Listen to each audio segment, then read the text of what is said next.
बिस्मिल्लाहिर्रहमानिर्रहीम। अस्सलाम वालेकुम student, my name is Asadurrahman and we are studying about the chapter number 5 that is physical states of matter. हमने कहा था इस चैप्टर में पढ़ना क्या है कि मैटर की ज़ाहरी हालतें कितनी हैं और इस बात को हमने क्या करना है, डिटेल से स्टडी करना है। तो आपने मैटर की जो सेकंड फिज़िकल स्टेट है उसे पढ़ना स्टार्ट किया था, डेट इज़ लिक्विड स्टेट। अब आपको पता है लिक्विड स्टेट में हम किस चीज़ को स्टडी करते हैं, लिक्विड्स को। तो आपने लिक्विड्स की टिपिकल प्रॉपर्टीज़ को स्टडी करना क्या किया था, शुरू किया था।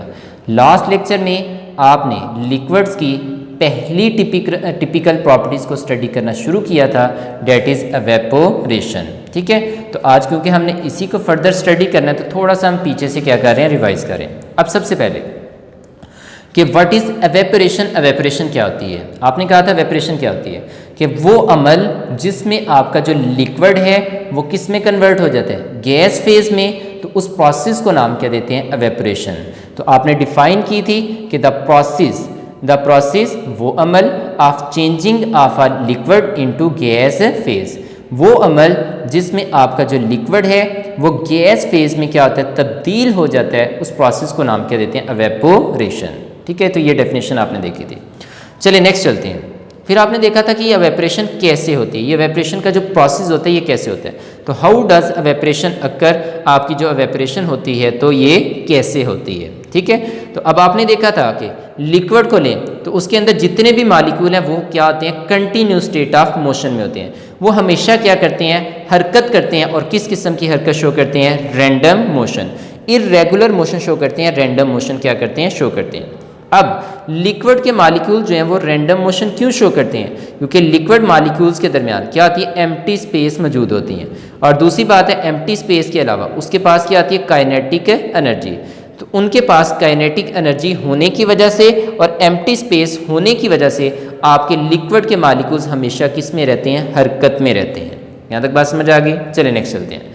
अब नेक्स्ट चलते हैं कि अब हमारे पास ये जो लिक्विड है ये हरकत कर रहे हैं। अब इसका एवेपोरेशन के साथ क्या ताल्लुक है, अब हम उसकी तरफ आते हैं। अब आपको पता है कि लिक्विड के मालिक्यूल के पास क्या मौजूद है, काइनेटिक एनर्जी।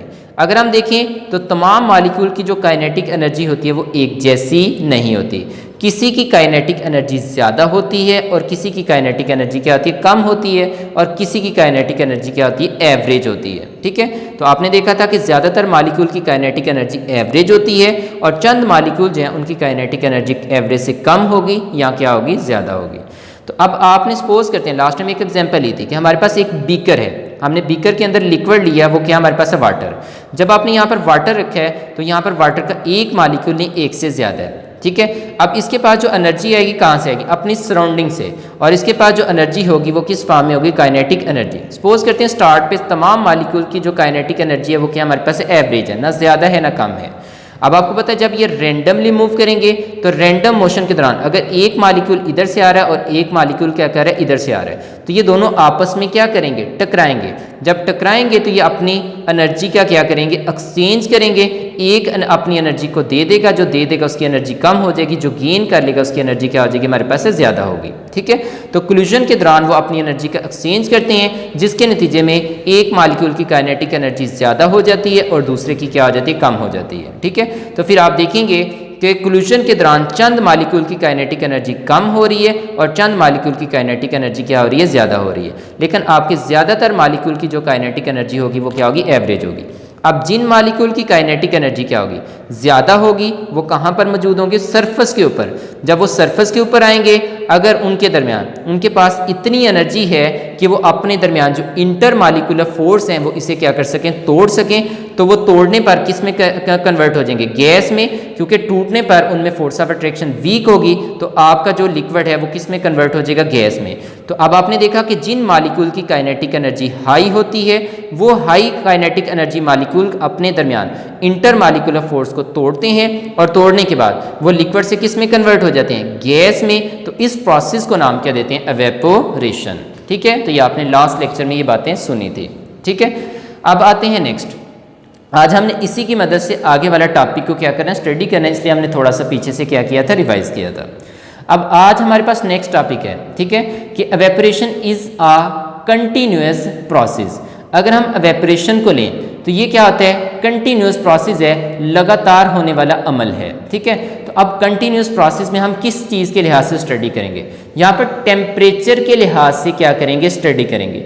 आप इसे टेम्परेचर कम दें, टेम्परेचर ज़्यादा दें, दरमियाना दें, तो हर टेम्परेचर के ऊपर क्या कर रहा है, वहाँ पर आपका जो लिक्विड है वो गैस में कन्वर्ट हो रहा है, और वहाँ पर कौन सा प्रोसेस हो रहा है, एवेपोरेशन का। इसका मतलब एवेपोरेशन का जो प्रोसेस होता है ये कंटिन्यूस प्रोसेस होता है। आप टेम्परेचर कोई भी लिक्विड को दे दें, हर टेम्परेचर के ऊपर जो आपका लिक्विड है वो गैस में कन्वर्ट होगा, और वो एवेपोरेशन का प्रोसेस क्या करेगा, शो करेगा। ठीक है, तो अब देखें यहाँ पर पहला पॉइंट देखें कि evaporation is a continuous process. Evaporation एक कंटिन्यूस प्रोसेस है, take place at all temperature. आप इसे कोई भी टेम्परेचर दे दें, ये तमाम टेम्परेचर के ऊपर क्या करता है, एवेपोरेशन का प्रोसेस होता है। ठीक है, कम टेम्परेचर दे लें, ज़्यादा दे लें या दरमियाना दे लें। ठीक है, नेक्स्ट चलते हैं। अब इतनी बात को पहले समझते हैं कि तमाम टेम्परेचर के ऊपर जो एवेपोरेशन का प्रोसेस होता है वो कैसे होता है। अब हम उस बात को लेते हैं। ठीक है, चलें देखें।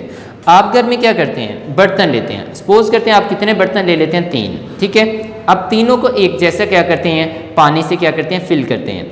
अब आपने 3 बर्तन लिए घर में, और तीनों में क्या कर लिया, आपने पानी को ले लिया। यहाँ तक बात समझ आ गई, चलें जी। अब आपने तीनों में एक जैसा पानी लिया। अब आप क्या करते हैं, एक बर्तन को उठाकर कमरे में रख देते हैं। ठीक है, अब आपको पता है कि जब कमरे में रखेंगे तो क्या कमरे का भी कुछ ना कुछ टेम्परेचर होता है जी। ठीक है, उसका एवरेज टेम्परेचर कितना होता है, 25 डिग्री सेल्सियस। आप दूसरे बर्तन को उठाकर क्या करते हैं, जैसे गर्मियों में दोपहर के वक्त आप क्या करते हैं, उसके नीचे रख देते हैं, दोपहर में धूप में रख देते हैं। जब आप उसे धूप में रखेंगे, ठीक है, तो फिर आप देखेंगे कि वहाँ पर टेम्परेचर क्या होगा, हाई होगा। आप तीसरे बर्तन को उठाकर आप क्या करते हैं, उसे चूल्हे के ऊपर रखते हैं, और चूल्हे के ऊपर रखकर उसे क्या करना शुरू कर देते हैं, गर्म करना शुरू कर देते हैं। ठीक है, अब आपने देखा कि रूम टेम्परेचर जो है वो हमारे पास कम है। ठीक है, दोपहर के वक्त जो हमारे पास है टेम्परेचर है वो क्या हमारे पास है, ज़्यादा है। आपने उसको सनलाइट में रख लिया, और तीसरा जो आपने चूल्हे के ऊपर रखा उसका टेम्परेचर क्या और हाई है। ठीक है, तो अब आप देखेंगे जब हम इनको वहाँ पर रखेंगे तो आप देखेंगे कि आपके जो चूल्हे वाला जो है वो पानी जो है जब आप गर्म कर रहे हैं तो गर्म करने पर वो लिक्विड से किस में कन्वर्ट होता जाएगा, गैस में। तो आप देखेंगे कि कुछ घंटों के बाद देखेंगे कि आपका सारा का सारा जो पानी है वो लिक्विड से किस में कन्वर्ट हो जाएगा, गैस में। जब वो लिक्विड से गैस में कन्वर्ट हो जाएगा तो इस प्रोसेस को नाम क्या देंगे, एवेपोरेशन। तो आप कहेंगे कि यहाँ पर हमारे पास कौन सा प्रोसेस हो रहा है, एवेपोरेशन का प्रोसेस हो रहा है। ठीक है, नेक्स्ट चलते हैं। अगर हम देखें तो जो आपने धूप में रखा था उसे आप देखेंगे तो एक ही दिन में तो सारा नहीं, आप देखेंगे कि चंद दिन के अंदर वो सारा का सारा पानी क्या कर जाएगा, एवेपोरेट कर जाएगा। तो इसका मतलब वहाँ पर भी जो पानी है वो सारा का सारा एवेपोरेट किया, लिक्विड से गैस में कन्वर्ट हुआ। तो अब वो लिक्विड से गैस में कन्वर्ट हुआ तो इसका मतलब वहाँ पर भी क्या हो रहा है, एवेपोरेशन का प्रोसेस हो रहा है। ठीक है, अब आ जाइए यहाँ पर, जब आप कमरे में रखा था तो आप देखेंगे उसे क्या करेंगे, ज़्यादा दिन लगेंगे, और ज़्यादा दिन के बाद देखेंगे तो आपका पानी जो है वो क्या कर चुका होगा, एवेपोरेट कर चुका होगा, सारा का सारा लिक्विड से किस में कन्वर्ट होगा, गैस में। अब आपने देखा कि जो आपने चूल्हे के ऊपर रखा था वहाँ पर एवेपोरेशन का प्रोसेस फास्ट था, वहाँ पर जल्दी से जल्दी आपका लिक्विड गैस में कन्वर्ट हो गया। ठीक है, जबकि आपने देखा कि जो धूप में रखा था तो वहाँ पर जो एवेपोरेशन का प्रोसेस उसकी निस्बत स्लो था, जबकि रूम टेम्परेचर में अगर हम देखें तो वहाँ पर और प्रोसेस क्या था, स्लो था, उससे कई दिन ज़्यादा लग गए। ठीक है, अब ज़रा देखें अब ऐसा क्यों है, क्योंकि जब आप गर्म करते हैं तो गर्म करने पर क्या करेगा, वहाँ पर मॉलिक्यूल्स की काइनेटिक एनर्जी जल्दी जल्दी इंक्रीज करेगी। जितनी जल्दी उनकी काइनेटिक एनर्जी इंक्रीज करेगी उतनी जल्दी उनके दरमियान इंटरमॉलिक्यूलर फोर्स टूटेंगी, और टूटने पर वो लिक्विड से किस में कन्वर्ट होंगे, गैस में। तो इसका मतलब है जब आपने चूल्हे के ऊपर रखा तो उन मॉलिक्यूल्स की काइनेटिक एनर्जी जल्दी जल्दी इंक्रीज करने की वजह से वो जल्दी जल्दी फोर्स ऑफ अट्रैक्शन को तोड़ेंगे, और जितनी जल्दी तोड़ेंगे उतनी जल्दी लिक्विड से किस में कन्वर्ट हो जाएंगे, गैस में। तो इसका मतलब है कि आपके चूल्हे वाले में एवेपोरेशन का प्रोसेस क्या होगा, फास्ट होगा। इसका मतलब टेम्परेचर ज़्यादा होगा तो एवेपोरेशन का प्रोसेस भी क्या होगा, फास्ट होगा। दूसरी बात देखते हैं, जब आप धूप में देखते हैं तो आप देखते हैं कि उसे चंद दिन लग जाएंगे एवेपोरेट करने के लिए।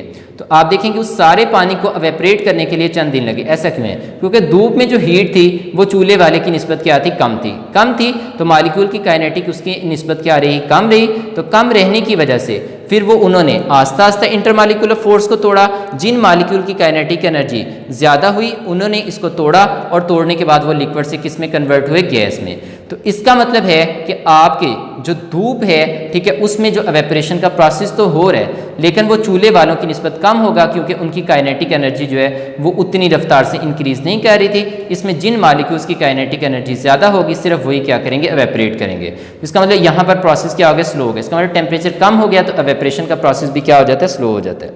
नेक्स्ट चलते हैं। अगर हम देखें तो कमरे में आप देखेंगे कि इस धूप में जो पानी रखा है उसकी निस्बत कमरे वाले को ज़्यादा दिन लगेंगे सारे के सारे पानी को एवेपोरेट करने के लिए। तो आप देखेंगे ऐसा क्यों है, क्योंकि वहाँ पर टेम्परेचर कम था तो मालिक्यूल की काइनेटिक एनर्जी कम थी, तो उनकी वो काइनेटिक एनर्जी सिर्फ उन्हीं मालिक्यूल की हाई होगी, ठीक है, जो आपस में कोलाइड करने के दौरान एनर्जी को गेन करेंगे। तो जब गेन करेंगे तो गेन करने पर वो लिक्विड से किस में कन्वर्ट हो जाएंगे, गैस में। बात समझ आ गई। अब आपने देखा कि यहाँ पर आपका जो पानी है वो भी लिक्विड से गैस में कन्वर्ट हो रहा है, लेकिन यहाँ पर काइनेटिक एनर्जी कम होने की वजह से यहाँ पर आस्ता आस्ता मालिक्यूल जो हैं वो लिक्विड से गैस में कन्वर्ट हो रहे हैं। तो इसका मतलब है यहाँ पर जो एवेपोरेशन का प्रोसेस होगा वो क्या होगा, स्लो होगा। अब इसका मतलब है कौन सा पानी जल्दी एवेपोरेट किया, चूल्हे वाला। तो इसका मतलब वहाँ पर टेम्परेचर हाई था तो एवेपोरेशन का प्रोसेस भी फास्ट था। आपने देखा कि सनलाइट में टेम्परेचर उसकी निस्बत कम था तो कम होने की वजह से वहाँ पर एवेपोरेशन क्या थी, उसकी निस्बत क्या थी, स्लो थी। इसका मतलब टेम्परेचर के कम होने से एवेपोरेशन का प्रोसेस भी क्या हो गया, स्लो हो गया। जबकि रूम टेम्परेचर उसकी निस्बत भी कम था तो टेम्परेचर कम होने से, ठीक है, वहाँ पर एवेपोरेशन का प्रोसेस क्या था, स्लो था। उसको ज़्यादा दिन लगेंगे सारे के सारे पानी को लिक्विड से गैस में कन्वर्ट होने के लिए, सारे के सारे पानी को एवेपोरेट करने के लिए। इसका मतलब जितना टेम्परेचर ज़्यादा होता है एवेपोरेशन उतनी ज़्यादा होती है, जितना टेम्परेचर कम होता है उतनी एवेपोरेशन क्या होती है, हमारे पास है, कम होती है। ठीक है, बात समझ आ गई। चलें जी, तो फिर आपने देखा एक चीज़ बढ़ रही है तो दूसरी चीज़ भी बढ़ रही है, एक चीज़ कम हो रही है तो दूसरी चीज़ भी कम हो रही है, तो इनके दरमियान कौन सा रिलेशन होगा, डायरेक्ट। तो evaporation has direct relation with the temperature. तो एवेपोरेशन और टेम्परेचर के दरमियान कौन सा रिलेशन पाया जाता है, डायरेक्ट पाया जाता है। अब देखिए यहाँ पर मैंने लिखा कि evaporation is directly proportional to the temperature. अगर टेम्परेचर बढ़ेगा तो मॉलिक्यूल की काइनेटिक एनर्जी जल्दी जल्दी हाई होगी, जब जल्दी जल्दी हाई होंगी तो वो जल्दी जल्दी सरफेस पे आएंगे और इंटरमॉलिक्यूलर फोर्स को तोड़कर वो किस में, लिक्विड से किस में कन्वर्ट हो जाएंगे, गैस में। तो इसका मतलब टेम्परेचर हाई होगा तो एवेपोरेशन का प्रोसेस भी क्या होगा, हमारे पास है, हाई होगा। ठीक है, या फास्ट होगा। अगर टेम्परेचर कम कर देंगे, टेम्परेचर कम करेंगे तो मॉलिक्यूल की काइनेटिक एनर्जी जो है वो उतनी जल्दी इंक्रीज नहीं करेगी, फिर चंद मॉलिक्यूल की काइनेटिक एनर्जी इंक्रीज करेगी। जब मॉलिक्यूल की काइनेटिक एनर्जी थोड़ों की इंक्रीज करेगी तो फिर वो थोड़े मॉलिक्यूल इंटरमॉलिक्यूलर फोर्स को तोड़कर किस में कन्वर्ट होंगे, गैस में। तो इसका मतलब है कि टेम्परेचर के कम करने से एवेपोरेशन का प्रोसेस भी क्या हो जाएगा, हमारे पास स्लो हो जाएगा। ठीक है, तो इसका मतलब टेम्परेचर के इंक्रीज करने से एवेपोरेशन बढ़ती है और टेम्परेचर के कम करने से एवेपोरेशन क्या हो जाती है, हमारे पास कम हो जाती है। यहाँ तक बात समझ आई। तो आपने देखा कि तमाम टेम्परेचर पे एवेपोरेशन तो हो रही है, लेकिन जितना ज़्यादा टेम्परेचर होगा उतनी एवेपोरेशन की रफ्तार भी फास्ट होगी, और जितना टेम्परेचर कम होगा उतनी एवेपोरेशन की जो रफ्तार होगी वो क्या होगी, हमारे पास कम होगी। यहाँ तक बात समझ आ गई। तो आपने देखा कि evaporation and temperature has a direct relation. Next चलते हैं। अब इसकी एक और एग्जाम्पल ले लेते हैं। अक्सर आप देखते हैं कि हम सर्दियों में कपड़ों को धोकर क्या करते हैं, धूप में डालते हैं, और गर्मियों में भी हम कपड़े धोकर धूप में डालते हैं। तो आप देखते हैं कि गर्मियों में जो है आपके कपड़े जो हैं वो जल्दी खुश्क हो जाते हैं, और जबकि आपके जो सर्दियों में आपके जो कपड़े हैं वो जल्दी खुश्क नहीं होते। अब ऐसा क्यों है? अब यहाँ पर देखिए, पहले कपड़े खुश्क क्यों होते हैं, क्योंकि उसमें से जो पानी है वो एवेपोरेट कर जाता है, लिक्विड से किस में कन्वर्ट हो जाता है, गैस में। अब आप देखते हैं गर्मियों में टेम्परेचर क्या आता है, हाई होता है। तो हाई होने की वजह से आपका जो कपड़ों के अंदर पानी था वो जल्दी जल्दी लिक्विड से किस में कन्वर्ट हो जाता है, गैस में। तो जब वो जल्दी जल्दी लिक्विड से गैस में कन्वर्ट होगा तो उसमें एवेपोरेशन का प्रोसेस भी क्या होगा, हमारे पास फास्ट होगा। ठीक है, इसका मतलब गर्मियों में एवेपोरेशन का प्रोसेस फास्ट होने की वजह से आपके कपड़े क्या करते हैं, जल्दी सूख जाते हैं। जबकि सर्दियों में आप देखते हैं जो सनलाइट आती है उसमें इतनी ज़्यादा हीट नहीं होती, तो टेम्परेचर कम होने की वजह से मॉलिक्यूल जल्दी जल्दी लिक्विड से गैस में कन्वर्ट नहीं होंगे। जब नहीं होंगे तो वहाँ पर एवेपोरेशन का प्रोसेस स्लो होगा, इस वजह से सर्दियों में आपके कपड़े जल्दी नहीं सूखते। बात समझ आ गई। तो आपने फर्स्ट पैराग्राफ देख लिया, पहले इसको बुक से साथ में देख लें, फिर नेक्स्ट चलते हैं। अब हमारे पास यहाँ पर हेडिंग बना लें, evaporation is a continuous process. इसको अंडरलाइन कर लें, ये हेडिंग बन जाएगी। तो evaporation is a continuous process. Evaporation एक मुसलसल होने वाला प्रोसेस है, taking place at all temperature. ये तमाम टेम्परेचर पर होता है, कम दें ज़्यादा दें। ठीक है, तो द रेट ऑफ एवेपोरेशन, कि आपकी एवेपोरेशन की जो रफ्तार होती है, is directly proportional to the temperature, वो टेम्परेचर के डायरेक्टली प्रोपोर्शनल होती है कि टेम्परेचर बढ़ेगा तो एवेपोरेशन बढ़ेगी, और अगर टेम्परेचर कम करेंगे तो एवेपोरेशन की रफ्तार भी क्या हो जाएगी, कम हो जाएगी। It increase with the increase in temperature, जैसे जैसे टेम्परेचर इंक्रीज करेगा, ठीक है, उसके इंक्रीज करने से आपकी एवेपोरेशन भी क्या करती है, इंक्रीज करती है। Because of the increase in kinetic energy of molecule, जब आप टेम्परेचर इंक्रीज करते हैं तो मालिक्यूल की काइनेटिक एनर्जी क्या होती है, ज़्यादा जल्दी हाई होती है, और जितनी जल्दी हाई होगी उतनी जल्दी वो सरफेस पे आएंगे और उतनी जल्दी आकर इंटरमालिक्यूलर फोर्स को तोड़ेंगे, और तोड़ने पर उसमें फोर्स ऑफ अट्रैक्शन वीक होगी तो वो लिक्विड से किस में कन्वर्ट होंगे, गैस में, तो उसमें एवेपोरेशन का प्रोसेस भी उतना क्या होगा, हमारे पास फास्ट होगा। तो आपने यहाँ तक एक हेडिंग पढ़ ली कि वेपरेशन इज अ कंटिन्यूस प्रोसेस, तो यहाँ तक आपका हो गया, ठीक है। अब नेक्स्ट चलते हैं।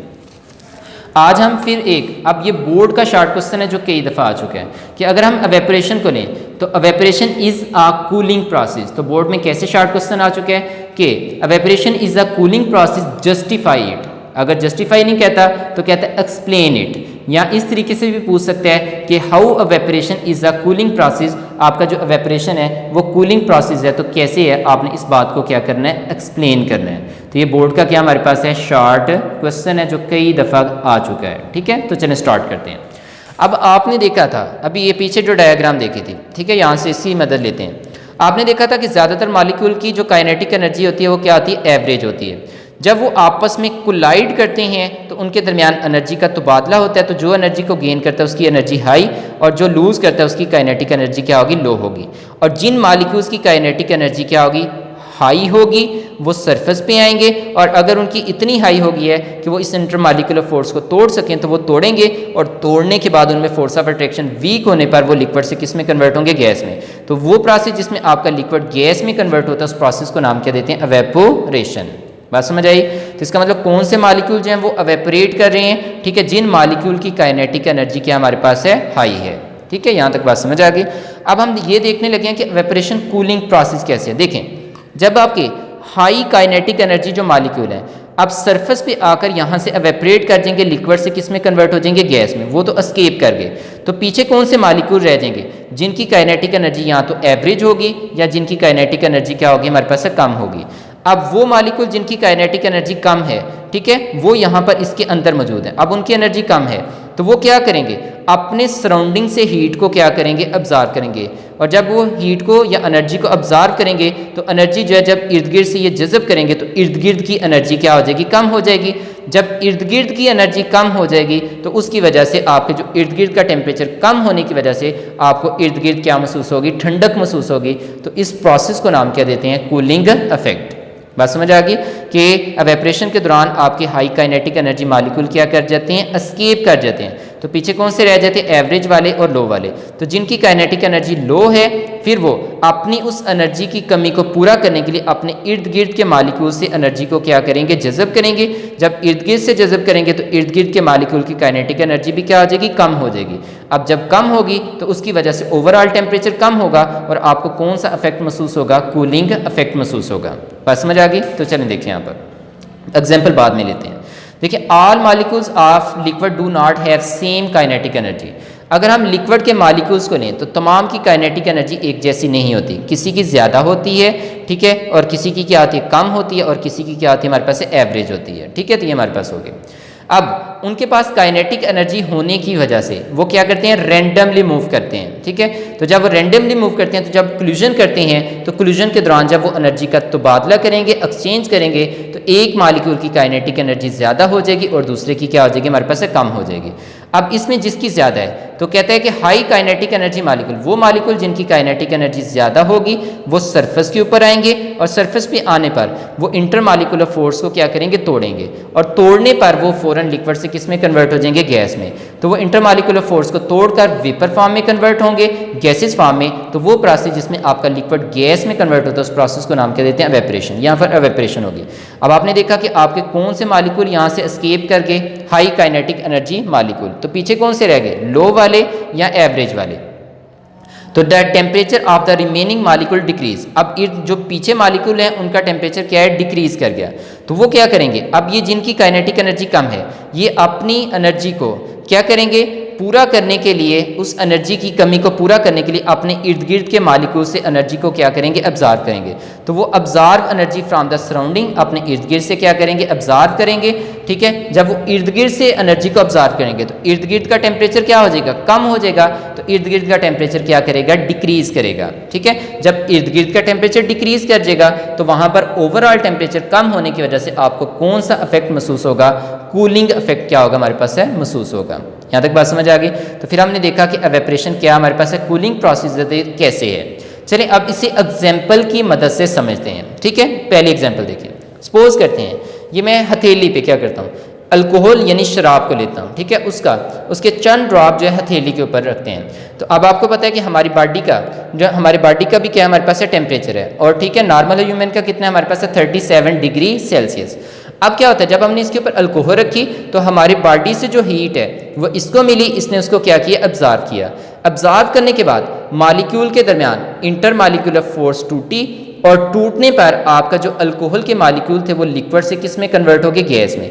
तो आपकी अल्कोहल क्या करना शुरू कर देगी, एवेपोरेट करेगी। थोड़ी देर के बाद आप देखेंगे कि आपकी हथेली से जब अल्कोहल क्या कर चुकी होगी, एवेपोरेट कर जाएगी। तो आपको उस हिस्से में क्या महसूस होगी, ठंडक महसूस होगी। अब हुआ क्या कि आपके वो मॉलिक्यूल अल्कोहल के जो आपने ऊपर लिए थे उन्होंने आपकी बॉडी से हीट को क्या किया, एब्जॉर्ब किया। ठीक है, जब उन्होंने आपकी बॉडी से हीट को अब्जॉर्ब किया, अब्जॉर्ब करने पर उन्होंने अपनी इंटरमॉलिक्यूलर फोर्स को तोड़ा और तोड़ने पर वो लिक्विड से किस में कन्वर्ट हो गए, गैस में। तो जब वो गैस में कन्वर्ट हो गए तो अब पीछे जो आपके जहाँ से बॉडी से टेम्परेचर क्या किया था, अब्जॉर्ब किया था, वहाँ पर आपका जो बॉडी का टेम्परेचर है बाकी बॉडी की निस्बत क्या होगा, टेम्परेचर कम होगा। तो कम होने की वजह से आपको कौन सा इफेक्ट महसूस होता है, कूलिंग इफेक्ट। तो इसकी एग्जाम्पल होगी put a drop of alcohol on palm. जब हम क्या करते हैं, किसी अल्कोहल को लेकर उसके चंद कतरे अपनी हथेली के ऊपर रखते हैं तो अल्कोहल क्या करती है, एवेपोरेट करती है। जब एवेपोरेट करेगी तो उसने हीट कहाँ से लिया, हमारी बॉडी से। तो बॉडी के जिस हिस्से से उसने हीट अब्जॉर्ब किया वहाँ का बॉडी का टेम्परेचर ओवरऑल क्या हो जाएगा, बाकी बॉडी की निस्बत कम होगा। जब कम होगा तो उसकी वजह से आपको क्या महसूस होगा, यू फील कूलिंग इफेक्ट। आपको क्या महसूस होगा, ठंडिंग, आपको कूलिंग इफेक्ट क्या होगा, महसूस होगा। यहाँ तक बात समझ आ गई। चलें जी, तो अब आपका शॉर्ट क्वेश्चन भी हो गया कि what is cooling process, cooling process क्या है, कूलिंग प्रोसेस क्या है, और आपने साथ में इसको एग्जाम्पल की मदद से क्या किया, एक्सप्लेन किया। चलें एक और एग्जाम्पल अपनी रोज़मर्रा ज़िंदगी से ले लेते हैं। अब आप देखते हैं कि आजकल गर्मियों में हमें पसीना आता है, तो क्या ये जो स्वेट पसीना आना है, क्या ये हमारे बॉडी के टेम्परेचर को क्या करता है, रेगुलेट करता है। अब क्या ये जो पसीना आना जो है, क्या ये कूलिंग प्रोसेस है या नहीं है। ठीक है, तो जो पसीना आना है ये कूलिंग प्रोसेस नहीं है, लेकिन जब ये जो पसीना है ये एवेपोरेट करता है, तो जब एवेपोरेट करेगा तो आपकी बॉडी से हीट को अब्जॉर्ब करेगा। जब आपकी बॉडी से हीट को अब्जॉर्ब करके वो क्या करेगा, एवेपोरेट करेगा, तो आपकी बॉडी का टेम्परेचर कम हो जाएगा। जब बॉडी का टेम्परेचर कम होगा तो उस तरीके से आपके बॉडी का आपको क्या महसूस होगा, कूलिंग इफेक्ट महसूस होगा, और आपके बॉडी का टेम्परेचर क्या रहेगा, मेंटेन रहेगा। इसका मतलब है कि जब पसीना आता है उसके बाद जब पसीना एवेपोरेट करता है तो उसके नतीजे में आपके जो बॉडी का टेम्परेचर है वो क्या है, मेंटेन रह रहा है, और आपको क्या महसूस होता है, कूलिंग इफेक्ट महसूस होता है। ठीक है, तो यहाँ तक पहले देख लें। अब आपके पास ये बोर्ड का शॉर्ट क्वेश्चन है कि evaporation is a cooling process, तो इसके आगे लिखने एक्सप्लेन इट। तो ये शॉर्ट क्वेश्चन हो गया। आंसर यहाँ से कि evaporation is a cooling process, evaporation क्या हमारे पास है, कूलिंग प्रोसेस है। कैसे, when high kinetic energy molecule vaporise, वो मॉलिक्यूल जिनकी काइनेटिक एनर्जी हाई होगी वो कहाँ पर आएंगे, सरफेस के ऊपर आएंगे। इतनी लाइन समझ आई, जिनकी हाई है वो कहाँ पर आ जाएंगे, सरफेस पे। आप क्या करेंगे, आने पर वो इसके दरमियान फोर्स ऑफ अट्रैक्शन को तोड़ेंगे और तोड़ने पर वो लिक्विड से किस में कन्वर्ट हो जाएंगे, गैस में। तो the temperature of the remaining molecule fall down, जब हाई काइनेटिक एनर्जी वाले एस्केप कर जाएंगे तो पीछे जो मॉलिक्यूल है उनकी काइनेटिक एनर्जी क्या हो जाएगी, कम हो जाएगी, और वहाँ पर टेम्परेचर क्या करेगा, गिर जाएगा। टू कंपनसेट, अब कहते हैं कि to compensate this deficiency of energy, energy की इस कमी को पूरा करने के लिए the molecules of liquid absorb energy from the surrounding. अब वो मॉलिक्यूल जिनकी काइनेटिक एनर्जी कम है वो एनर्जी की इस कमी को पूरा करने के लिए अपने इर्द गिर्द के मॉलिक्यूल से क्या करेंगे, एनर्जी को जज़ब करेंगे। जब इर्द गिर्द के मॉलिक्यूल से एनर्जी लेंगे तो उन मॉलिक्यूल्स की भी काइनेटिक एनर्जी क्या हो जाएगी, हमारे पास से कम हो जाएगी। दोबारा देखें नेक्स्ट, अब क्या करेगा, as a result the temperature of the surrounding decrease, जिसकी वजह से आपके जो इर्द गिर्द का टेम्परेचर है वो क्या करेगा, डिक्रीज कर जाएगा। एंड वी फील कूलिंग, और हमें क्या महसूस होगी, ठंडक महसूस होगी, क्योंकि इर्द गिर्द का टेम्परेचर क्या कर गया, डिक्रीज कर गया। एक्सप्लेनेशन होगी इसकी example, when we put a drop of alcohol, जब हम अल्कोहल को किसके ऊपर रखते हैं, ऑन पाम, हथेली के ऊपर, तो जब उसके कुछ कतरे जो है वह हम हथेली के ऊपर रखते हैं तो द अल्कोहल अवेपोरेट, आपकी अल्कोहल क्या करेगी, अवेपोरेट करेगी। जब अवेपोरेट करेगी तो वी फील कूलिंग इफेक्ट, तो हमें क्या महसूस होगी, ठंडक महसूस होगी। तो ये आपके उस शॉर्ट क्वेश्चन का क्या हो गया, आंसर हो गया। तो ये पूरा पैराग्राफ जो है बोर्ड में शॉर्ट क्वेश्चन के तौर पर है कि इसे अच्छे तरीके से कर लें। अगर कोई चीज़ ना समझ आए तो पूछ लें।